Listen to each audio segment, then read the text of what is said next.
Docteur Jeff Njadi, les détas, don des dieux.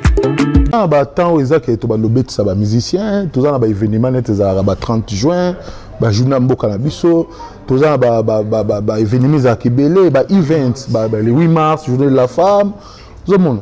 Et vous allez que tu fandi boy to décider na ba bureau bela ba massa, ils appellent na ba tambongo souper bazala ah au fanda habiter poison. Ngala mo na 30 juin au cadeau na père congolais na obet safali. Asa welcome. Zomona, ngamo pe na ko fanda boate bon na obet sara ferré. À un tel par où que ça va na ya na l'impela. On a na JDT en tout cas, mututu a robeta. Mututu vraiment robeta et o le kalango très bien. Otamoli mingi, obebisi ba mbongo mingo ke banzela mingi, mais conseil na kopesa o mama. Zemi yango le komi déjà 4 mois yango na kosa te. Bon mana ki mkolo wana resultat na la sai bino mais c'est so bondimaki te botala siko nenge komi 4 mois mobimba. Tembeza te boya na bino awa ba histoire lo izate. Tala ndenga komi. Eh maman, eza vérité. Na lobi ke non bon, tozali na difficulté makasi mais solution yango tozui. Eza ya koloba isusu mingi te. Ah, ngana ya papa foncer na banaki ko kanga zemite. Mais na ngolo ya pa France pe ya Nzambe, Nzamba sungale na zwa mwa na ye.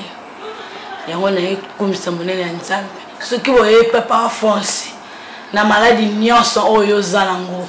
Ezala hernie, ezala mbasu, ezala nini.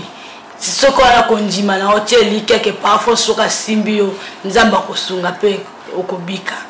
Yango na ndeka posa oyebisa bino boya to yizela bino boya nayo na yaki na papa Alphonse na tamolaki mingi na zwaki lobiko te na bandai oluka mwana tangu nakombika na papa Alphonse vraiment na zwi vraiment 2 mois nazokene nango déjà pe nazana zemi résultat yango vraiment nazana zemi à 2 mois ino kochaka teme kocha sutemete so zana pasi ya oluka mwana yaka la papa Alphonse kozwa mwana facile. Centre traditionnel, naturel, docteur Alfonso, 100% naturel. E o segredo das folhas. L'agence d'export et d'import, Michel Atlantic Shipping. Et bana ya Canada, bana ya USA, bomitungisa lisusu te. Pour tous vos achats et ventes de voitures, pièces de rechange et les accessoires possibles. Na koti na ba koli na bino na Kinshasa, bomitungisa penza te. Please, bakoya koza koli tina ndako. Pour tout contact, benga Michel Lukadi. Plus 1 508 371 60 43 USA na Canada. Pour na Kinshasa, benga na plus 243 89 551 30 38. Michelo Atlantic Shipping. Yaboye, Bazuapi. Et moi State, moi Europe, moi partout dans le monde. Opération Pesandako Valeur. Pour tous vos travaux de réparation, design ou décoration intérieure et remodélation de vos maisons, contactez Pat Art Design. Pat Art Design met à vos services décoration intérieure avec la technologie de pointe.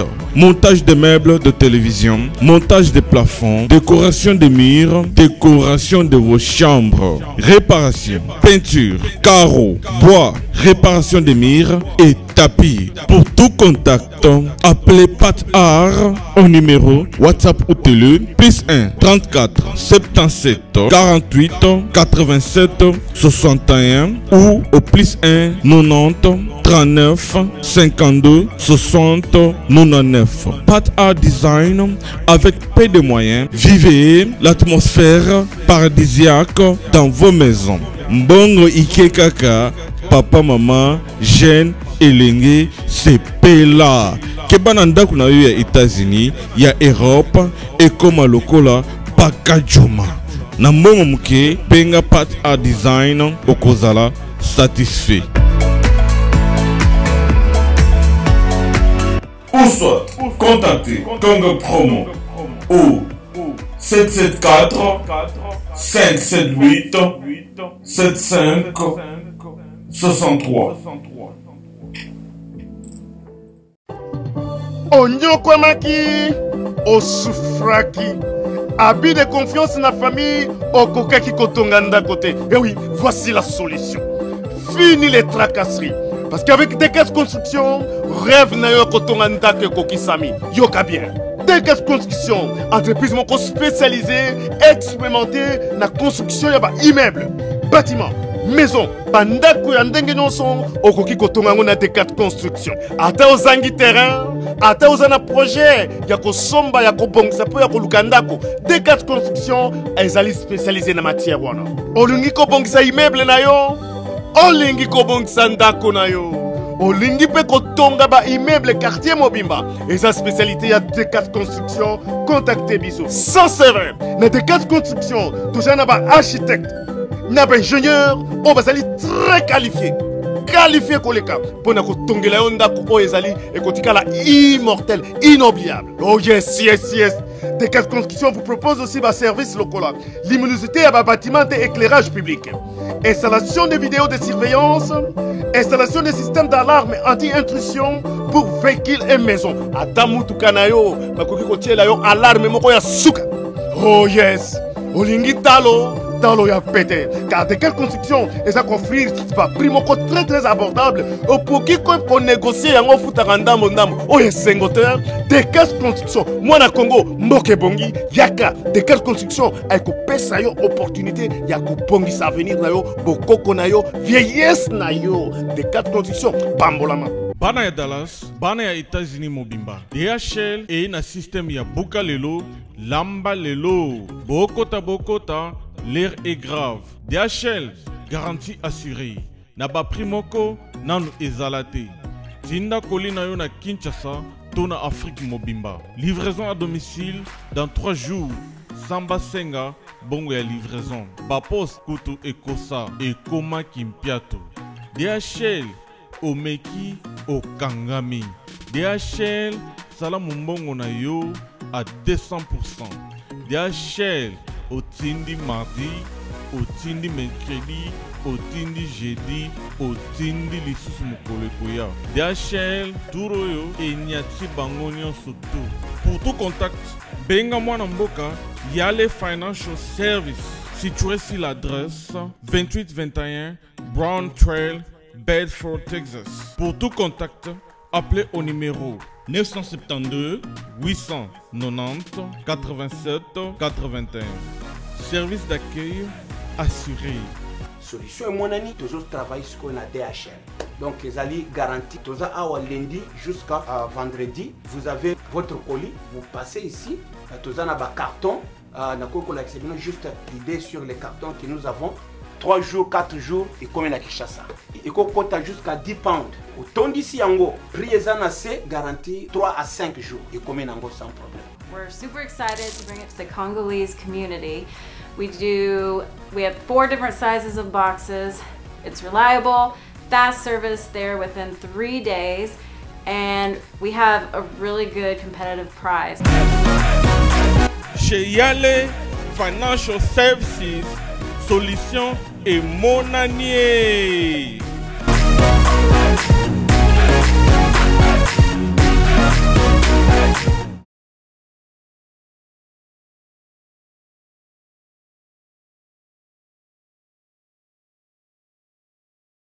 Bonjour à vous, bonsoir.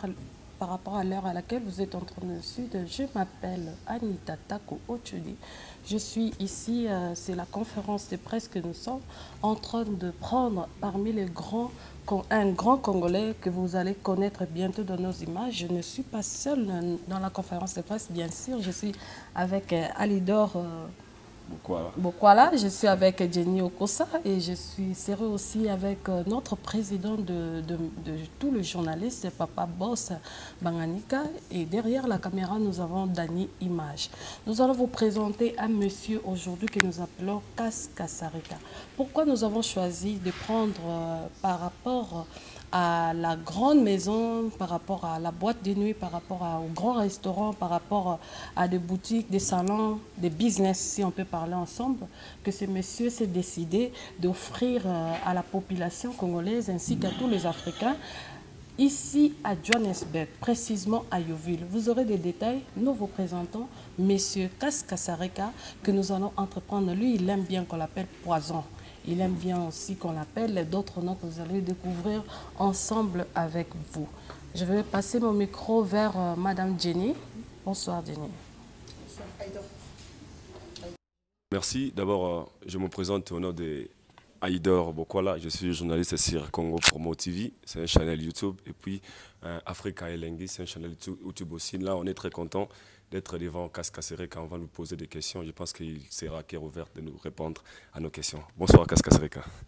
Poisson de Jobo. Merci beaucoup. Donc, je suis d'abord très ravi à Rosala Lelo Awa. Ma toute première question, d'abord, la Ignaïba. Où expliquer Bisso par rapport à la vision, où Yozwaki pour la création, il y a espace où Tozobenga les champions. Bon, vision et la création, il y a les champions. Il y a vision moko, il y a noble. Tozolanda. Il y a vision moko, Tofanda qui n'a pas master, pas pire ngai. Totali pe na nenga biso ba communauté congolaise. Toza na place vraiment tokoki ko l'exa tenté, tu vois. Toza na kin malebo, binono soboyi histoire. Et alors kin malebo, topé ça na ba éthiopien. Et alors biso ba congolais, toza ki vraiment kokuta na susu mingi té. Tu vois, il y a ligne de raison Tofanda qui tobino. To créer un droit na biso. Donc vision on est là bon premièrement et puis le reste est après hein. Encouragement et après na ba camarades, ba famille donc tout ça là est là comme raboy. Ma deuxième question va passer le micro et Zali, quand vous avez dit j'ai compris bien au lobby par rapport à Kin Malebo, tant basala qui Kin Malebo, c'était l'endroit où Esbani ressemblait beaucoup plus des Congolais. D'abord la communauté congolaise vivant ici en Afrique du Sud, notamment Tobisogi Congolais ou Libanda, ils ont parmi les références au Webike, Fokuta Mutuana Kin Malebo. Maintenant, Kaskasareka les poisons, votre cible. Et ça seulement des Congolais où vous avez pensé aussi à la référence non seulement pour des Congolais mais pour tous les Africains en général. En cible d'abord ils ont pour les Africains en général, ils ont pour les Bissonioso, ils ont pour les Congolais, tu vois, il faut être clair. Mais Bisso Congolais tout ça la priorité, ils ont place na Bisso, tu vois. Donc quand même tout ça la place où on se retrouver facilement. Avant on habitait sur Bino qui n'a beaucoup. On s'est retrouvé dans Kin Malebo, hein. Bah, référence par-ci par-là, tu vois. Mais tout s'est retrouvé à sous bon côté, comme avant. Des années 2006, 7, 8, même 2004. Tout le monde s'est retrouvé Ming dans Malebo.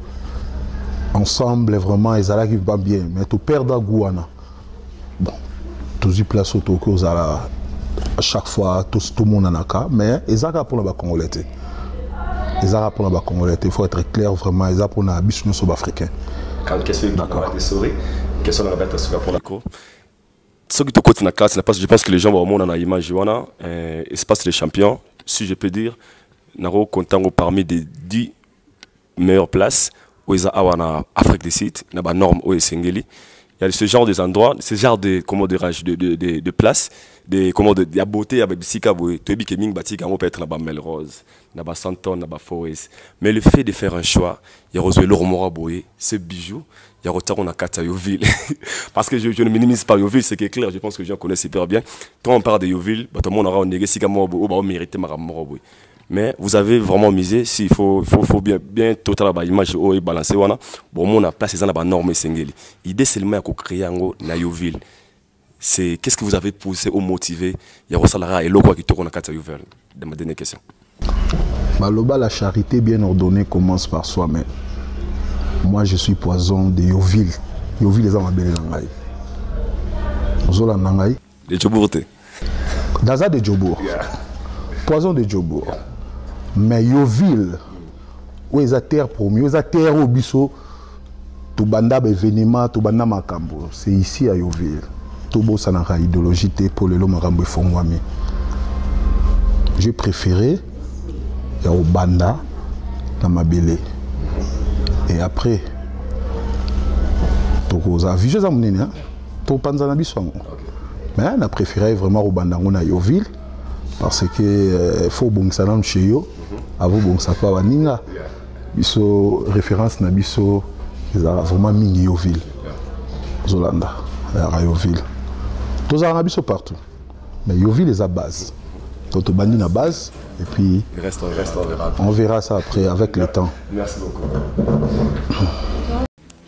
Je suis Jenny Okassa, Congo South Africa News et la RTG South Africa. Première question, parce que tant que les champions, peut-être que comprendre les champions, l'activité ni dans le village les champions. L'activité dans le village les champions, je pense que vous attendez pour filmer pour le monde. Tout ça, les restaurants est bien, boîte de nuit est bien, lounge, bar est bien, salon de coiffure est bien, boutique est bien, balcon est bien, place tout aura mon pépé. Tout aura tout l'air à son tabané, tout l'air kala, tu vois. Donc c'est ça. Donc en général, tout ça, li kaka le kumoro ezake, mutunyo ça c'est. Donc. Ok, merci beaucoup. Et deuxième question, je pense que j'étais la première à publier Making of les champions parce que nous le font et tu belé ba commenter qui ba bi que casser ka oza businessman. Alors tant au salle activité au PC en Congo il y a les champions. Ezaka kapo batombongo baya tout na ba petit peuple baya ko se retrouver. Waneza ba commentaire ba commenter sur le champion. Non, les champions, ils ont toute tendance confondue. Ils ont pour la patronté, la débriarté, la pauvreté. Donc les champions, ils ont pour la moutonnière, tu passes, pas welcome. Ils ont pour la champagne, ni caraya whisky. Mutakoka par roya meli kokana, ils ont vraiment welcome. Donc c'est ça. Et ma dernière question pour nous passer, micro papa boss. Au dépenser, côté la pindia, parce que tant au côté, ton dima qui te le vous avez pris votre temps, il y a qu'au dépenser et au yé, au tché et l'eau qu'il y a via et puis il y a kati à Yoville. Ils ont abattu suspect, bazam sika à Yoville, au balingi bas sapotio. Et quelles sont les mesures de sécurité au tché premièrement dans les champions? Et il y a mis balai aux armes peut-être à Moutal Bossote au sala business. Tout le monde a un business à Congolais belé et Koufaka. Et sur le pourquoi, au monde a peut-être ils ont mal géré, deuxièmement peut-être service, ils ont approprié. Et yo le numéro 1, il y a le champion, village les champions. Et là on nous a assuré ba castomanion surtout au bazan a posé à ko support yo champion Kasereka. Vraiment, yo mo remoni na condition loko salemi et là na condition moko faut tout chaba sécurité nyonso ozolanda côté sécurité je vous garantis que sécurité à makasi là vraiment makasi peut-être msusu na kanengi bokanisaka yo ville sécurité za te be place msusu sécurité zali msusu place wana ko na sécurité koleka msusu awate supposons tu vois mais na garantir bino batunyo soboroya wa sécurité vraiment eza na sali yango na tie eloko yo na ba capacité nyonso oyo tendance nyonso eko se retrouver donc même ngamoko pour na se retrouver ba master bandeko ba businessmen ba homme d'affaires tout aye awa à se retrouver aza à l'aise à côté à sali makamna ya bimia qui à l'aise. Donc côté on a vraiment na assuré bino. Oui, ba faillite yaka, ba challenges alara toujours na makambo. Mais je pense na niveau to komi. Et service, ça sera comment service pour que monta se sentir à l'aise dans c'est-à-dire ba travailleur tout. Na pesi loko eza na management. Na za na ba faire na salaka. Na na sali loko na une apesi yango na bateau ba ukamba eloko ozolanda management ezali donc eza hiérarchie mobimba na hiérarchie wana ngai naza na kati te nga komboka kande eza na kati de chairman eza ngai mais de chairman nde akokamba eloko te nga pe awa na kozala client comme tous les clients.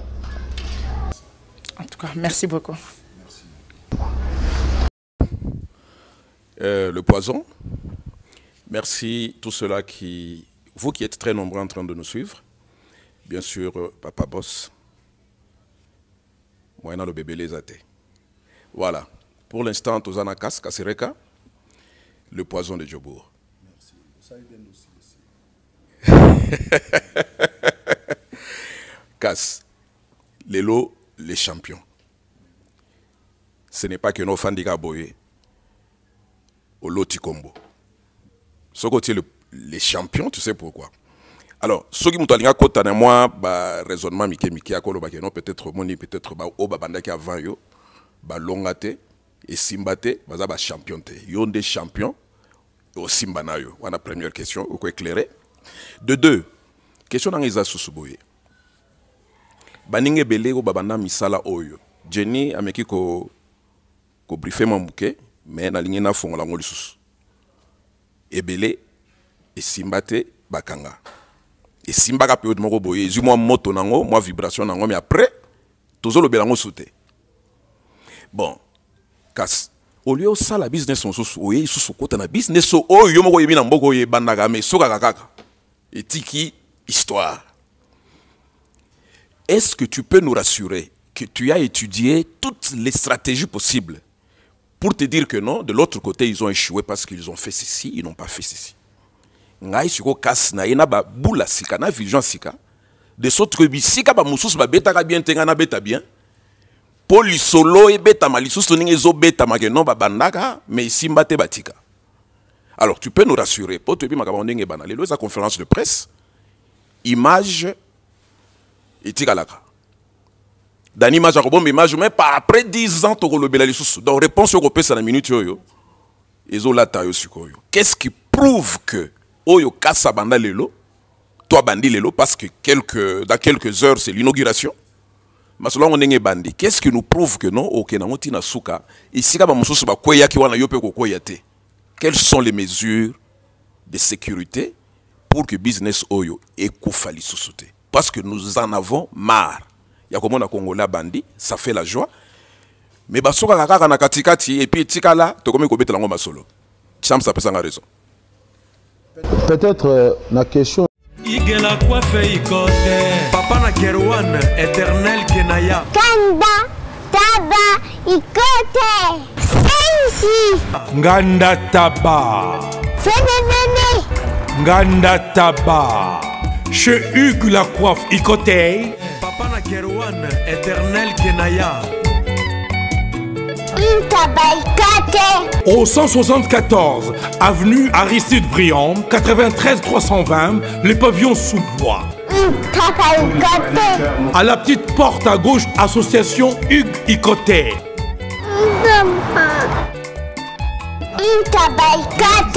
01 41 55 0000. Ntaba Ikoté.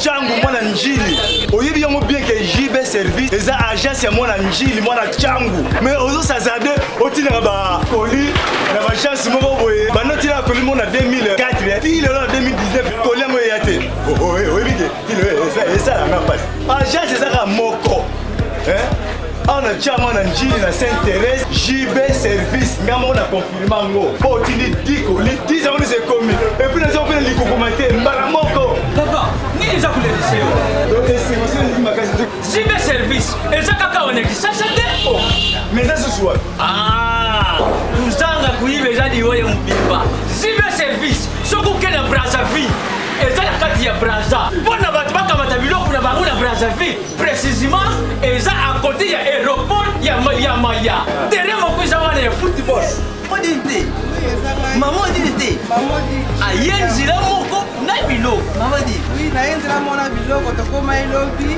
toza a pona vino to sa musala pona vino anja munderité mutu muindo azali congolais lokula yo na ngai azali mutu muindo me makila mundele José Bayila yango moni JB service mikolo ibatu bazoluba kaleka papa olingo boma libala na yo mobala boya yo basemeki bachola yo pona kobota te yaka ayepa papa Afonso yaka nzamba kusala.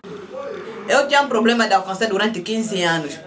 Mas quando eu vim no centro Papa Afonso, quando tinha fé de Deus, fé ao meu doutor, eu consegui conversar com ele. Aqui trata-se nem porque é que banda, ervas, darem banho, darem qualquer coisa, põe na ponta do pano, põe na água do teu marido, não.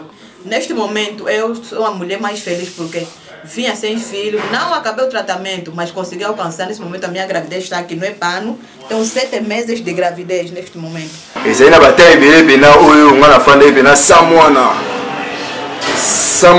sa kocha zemi niko kwa kocha tazemi tulukie pe to seko ni mama sina ngai lelo moi sina ngai comme na zemi ya 3 mois na meki bena ko na bena mo biado pepele bena. Lobby, je suis pas là pour juger place Batmususu Bakoyaki Bazalaki Fayable quoi.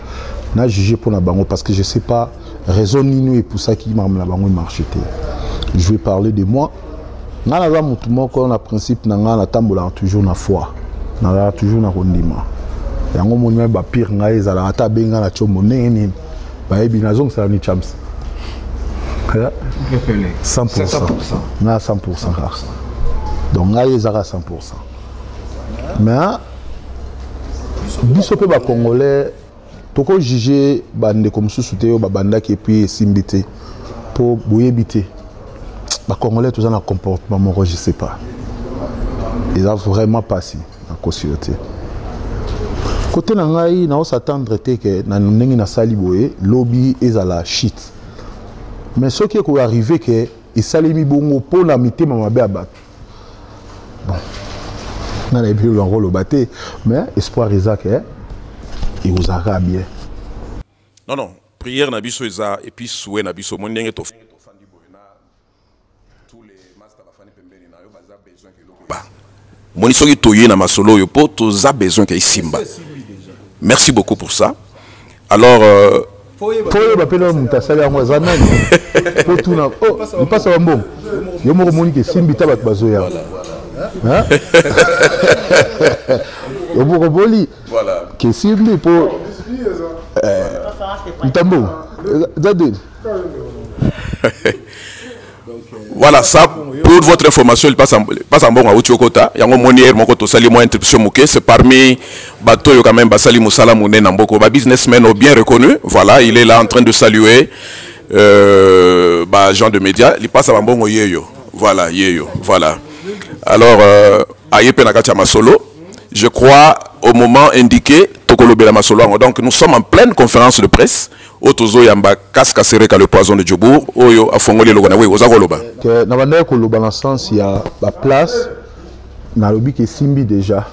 Pourquoi dans le sens ni parce que nga na moto na tambola na foi et plus en plus de cela la moto la bien na moto nyonso au moins que yo moko kota na rai na nenga mabe o déconner ndo moni ke toke mabe mais de ma nature na moto vraiment na très doux na très calme. Qui par Marambo Batouté.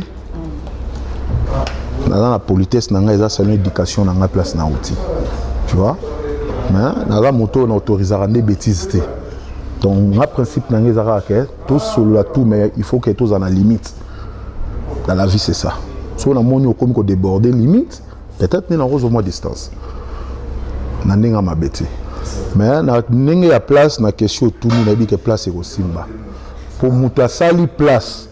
A mutabatu naza mutabatu naza na batu ya ba niveau nyonso ya ba catégorie tout naza rappel na polémique et c'est bino mo bomoni ke simbi to fongoli dans te bo mo ba visiteur c'est déjà bon toi ba président Qatar ba ba homme d'affaires musu bino kutu boyo ka bango te mais ngana yebi ke ba très fort ba force pena ya biso na kati moni ebele pe to display ça mais ba musu sous display ça te baza undercover zolanda mais bayaka déjà na place tous en ba master ba Jacques Chamba bazao hein Chamalonda zao Agidel Koukou général Eric bino mo pe boza bozo mona kete la place ezaka tout fait tout flamme ma be kozala la ndebisio vous comprendre que champion ezate que les champions ezanga te ezande ba champion deux fois fongole sika ngoti za question nga liboso les champions poani les champions les champions ils ont pour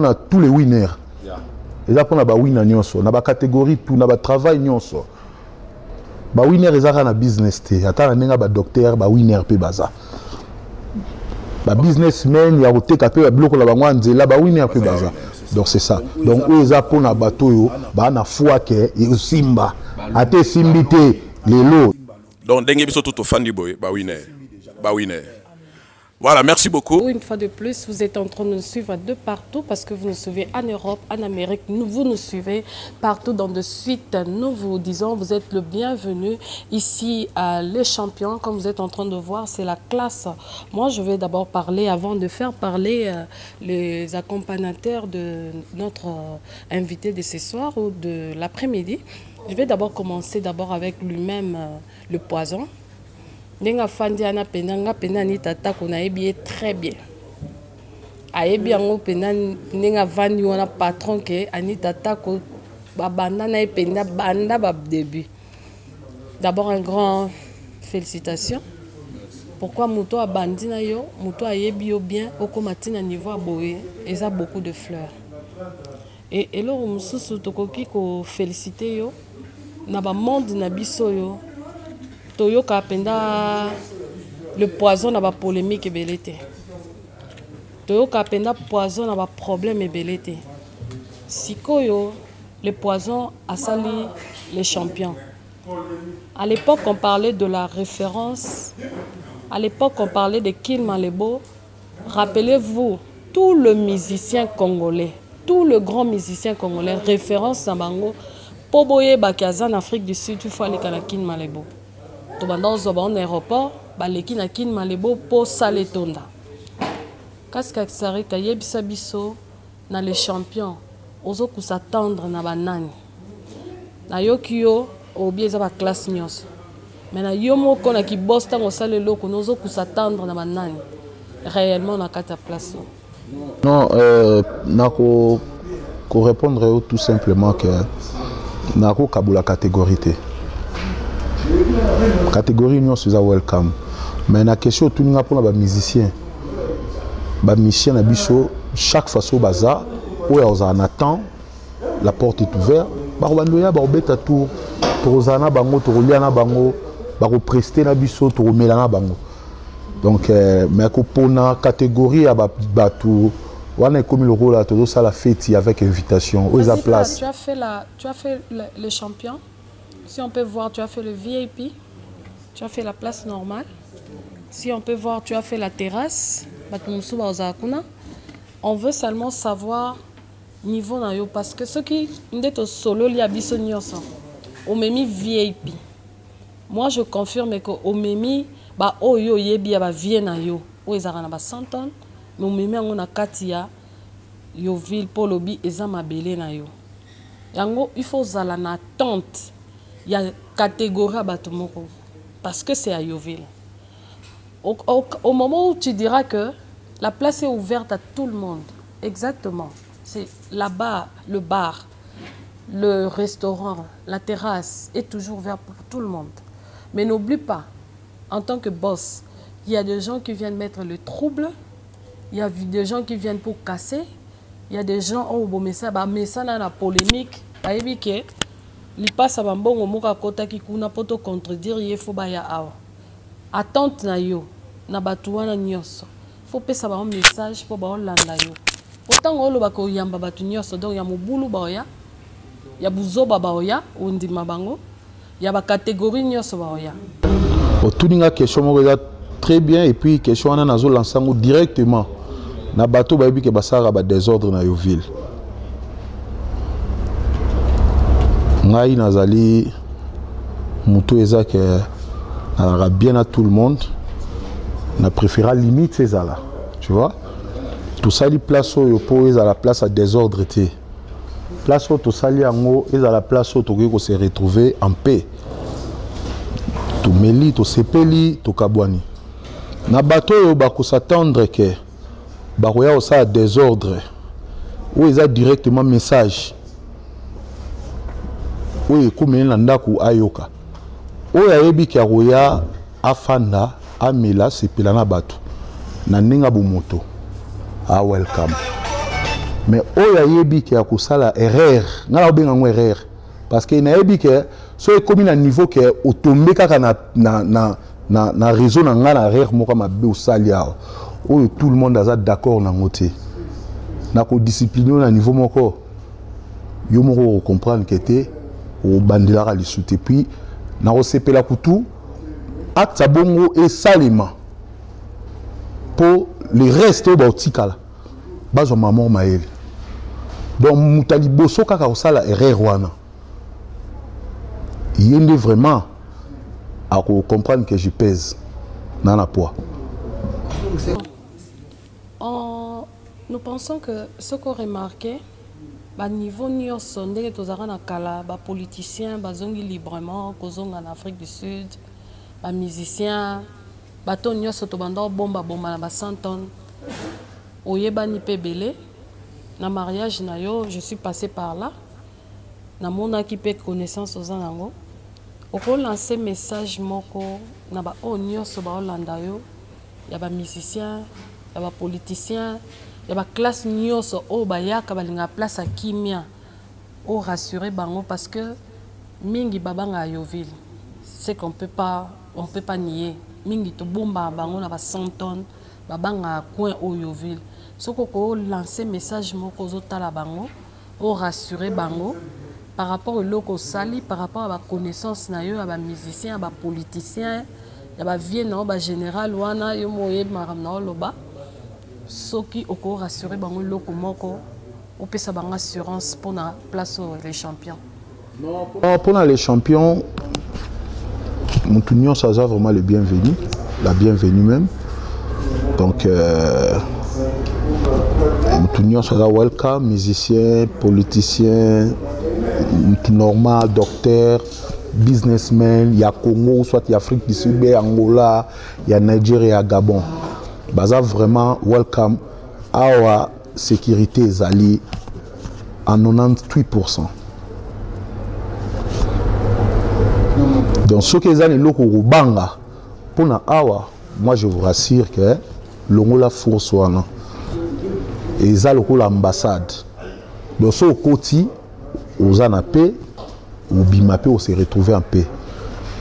Donc Moutunion soit à la musicien. Bazo yokanga ba oba ebinga otoyebani na otoyebani pété.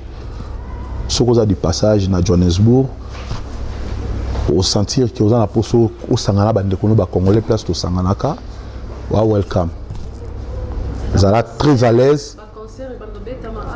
Oui, pourquoi pas. Tous les temps où ils ont des musiciens, tous les événements les 30 juin, les journée Mboka-Nabiso, tous les événements à Kibélé, les events, le 8 mars, journée de la femme, tout le monde. Et vous allez être fandi, vous êtes décidé, dans le bureau, dans la masse, ils appellent à Tambon, souper, au fan d'habiter, poison. Dans la moyenne 30 juin, au cadeau, on peut avoir Congolais, on peut être safali. Welcome.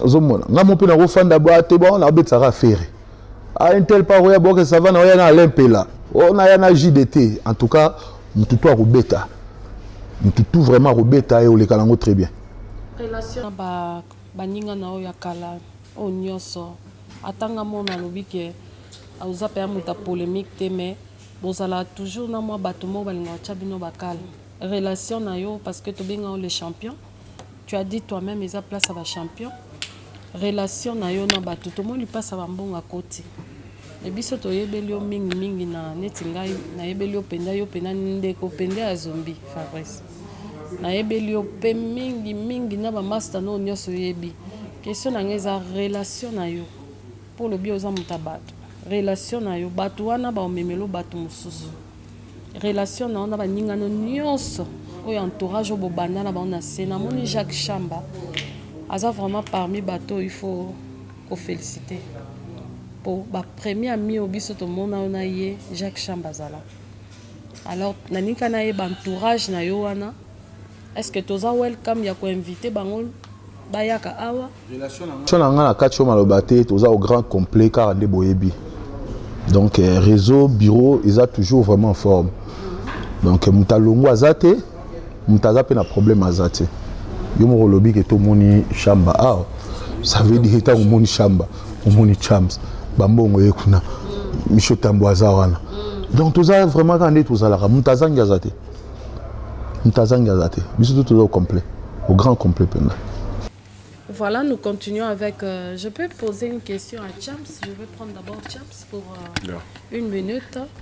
Ce qui a coquille copé Sabiso pe détail a le champion pour Azala Pembeni toujours na Mutunae. Ameka ko expliquer ce ko élargir peut-être le poison à l'obité. Que biso il faut toyeba ou bien ba o ba otala biso ba yeba. Ce que ko pe Sabiso ba détail. Et là, les champions pendant les alliés, place Mouroué. Tout le monde. L'union sur. L'union sur. Pour les abonnés. À tous les ennemis, na chance. Les amis de quoi chance c'était.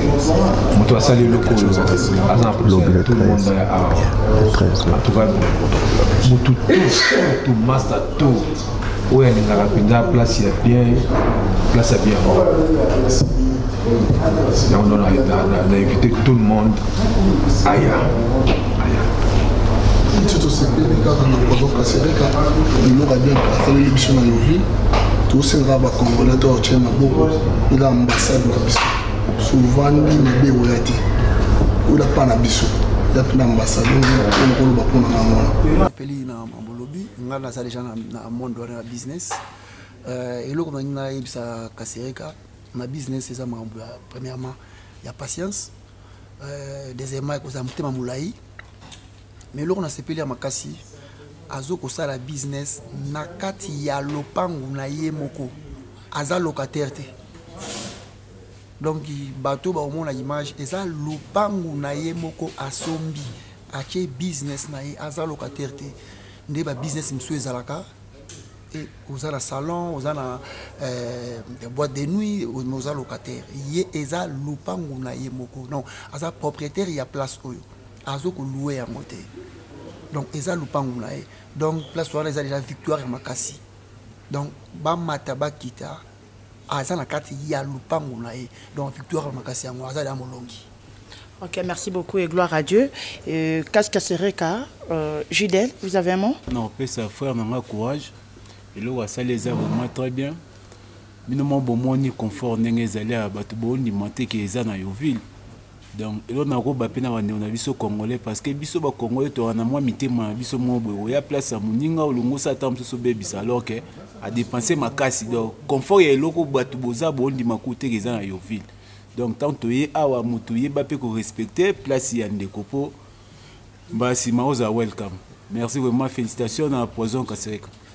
Ah naina baksa eloko moko vraiment nakosenga Poison nasi batu msupe bazawa ope bakotala émission bazawa naina senye loko moko oyo non se doit landi message Poison apesi soki mutu asali désordre de place oyo balingi ba pinir pardon bato babengaka na ba téléphone o botika ye aza mutu na biso aza petit na biso akoyebisa bato wana yango yo soki mutu aya apanzi ba vitre awa apanzi ba ampoule awa abuki porte abuki ba table please akoyebisa bato yango yo en tout cas bo pinir Kasereka faut pinir sévère koyoka mutu te o ba kobenga lobby o azaki na kwiti o boete po benes ba kota pe ba londe kota ba zapeka na kwiti donc itoke na sima kwiti te muta buka te punition fait ça sévère. Ok, merci beaucoup. Casque Sereka, dernier mot. Nalingo ta la caméra. Au lancer message, le col a toujours bien en haut ambassade y a africain. Au lancer message premièrement parce que aux Congolais, la communauté congolaise mobimba, au Yolanda Bisso, monde entier et précisément en Afrique du Sud. Et au lancer pe message peut-être en anglais parce que na Afrique tous appellent na anglophone. Message na bateau news tout bozala welcome. S'il vous plaît, peut-être avant que Idemoko Yelinga et Jenny, avec voilà, avant peut-être au clôturer parce qu'à la tête au sa message. Mais du moins, cette conférence de presse, nous l'avons organisée pour annoncer cette inauguration de cet endroit. Les champions, ils ont déjà lobby. Donc, vendredi le 13. C'est-à-dire, quand nous parlons lobby, ça c'est le langage de médias, mais lorsque cette image passera, peut-être cela sera annoncé.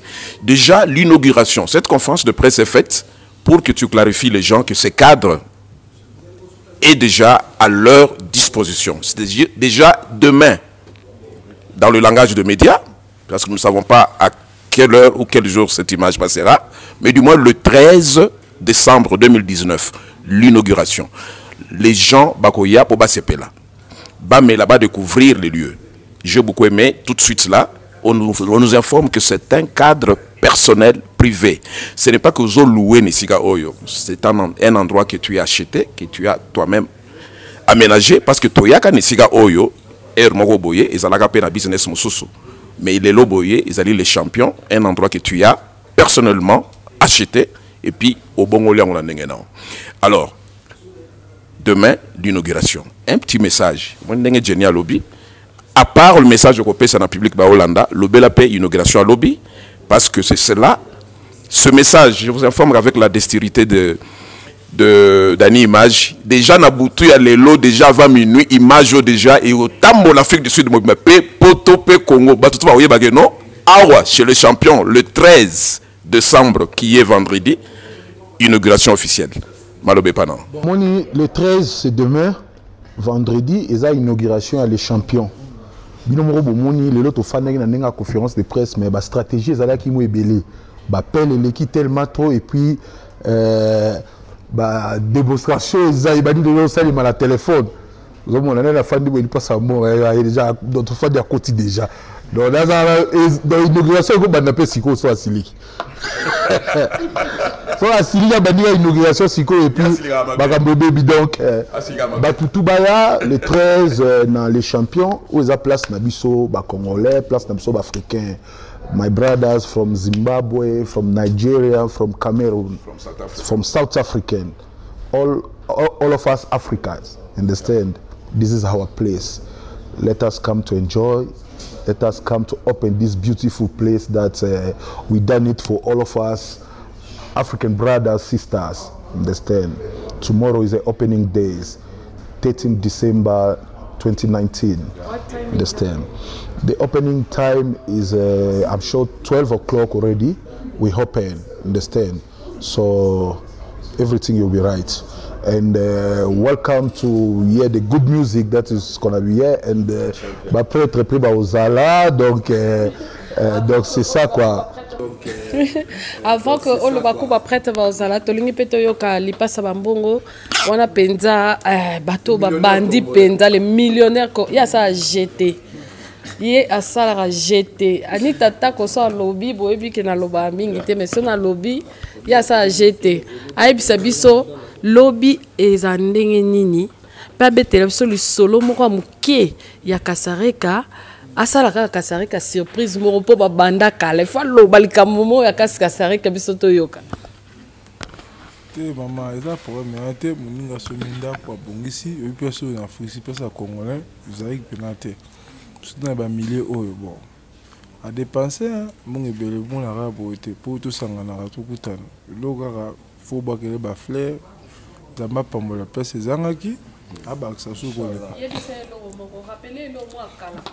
to loka kala pena mama wana raison ezanga raté mais ba vision yaki mingi na mituka na sepene pas comme na muta bandako félicitations ya loka lo ba ngwana ko papa mapango na Congo awa partout donc félicitations faut boire ba fleur quelles sont les surprises où il passe à bon ça pour la lobby il n'a rosanga te jamais c'est mon ami comprends donc na rosanga te tout ça na passe biso sina zangi mabe faut tout soutenir na oza nga mo tena jenga kuta ozala ta ke pera ozala na ya nga mo na ya na a rozala na promettre bino na ya na ozala pour tout soutenir donc c'est ça. Yeah, merci beaucoup, c'était là Lipas Sabambon à Djobour. Donc je pense que ça s'annonce déjà super bien le bata Anita.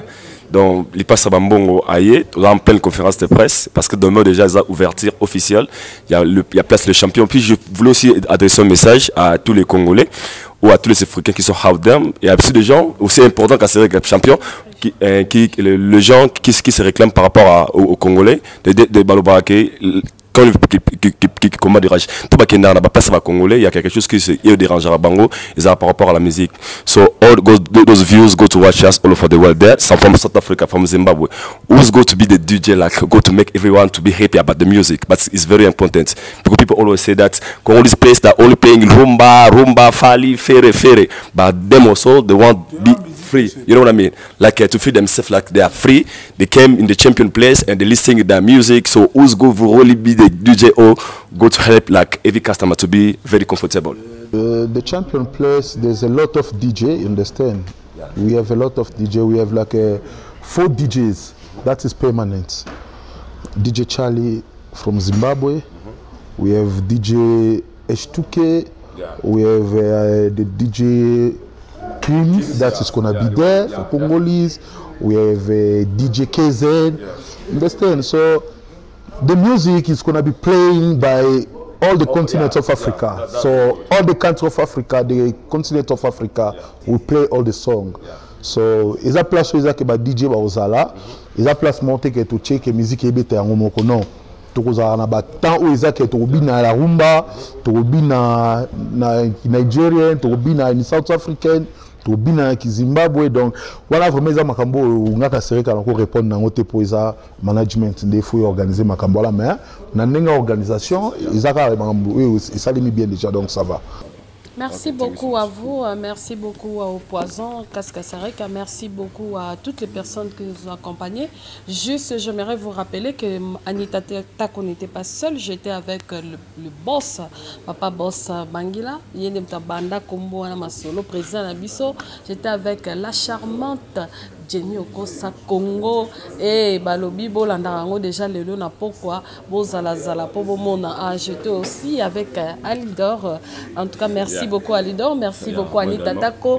Et sans oublier, nous étions avec Danny Mage qui était derrière la caméra, les grands caméramens qui étaient derrière la caméra. Nous vous disons merci de passer le temps avec nous. On se retrouve déjà avec vous. C'est pour demain, le vendredi, le 13, à partir de 12 h, nous allons ouvrir. Ne vous inquiétez pas, nous avons la cuisine congolaise, européenne, nous avons tout ce que nous pouvons vous offrir. La boisson, ne vous inquiétez pas, les whisky, les champagnes vont tomber ici, ne vous inquiétez pas. Seulement, nous vous disons, venez à l'heure. On se retrouve demain à partir de 12 h. Nous vous disons, chap chap.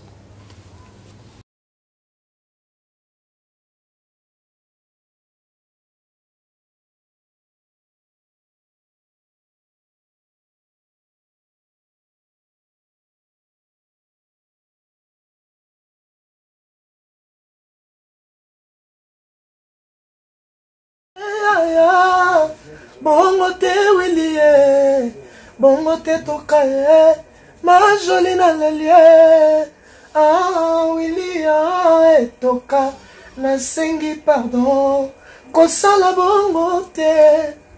Bana Congo, bandeko na ngai tout. Je vous demande de vous abonner, Bosomba Décodeur wana, mbango pona kotala ba biloko tout ya mboka pour vous alla informer à l'heure. CPLA TV, na bande libre, CPLA TV, Décodeur à CPLA TV, ma chaîne tout, ya Kinshasa, ma chaîne tout, ya Congo, ma chaîne belle bouquet na pour tout sur les nyonso, ba clip, tant aux autres ma bonota. Donc, ba information nyonso, ya mboka, ya politique, ya culture, ya sport, ya santé, ya nyonso. Donc voilà, idéologie à CPLA TV.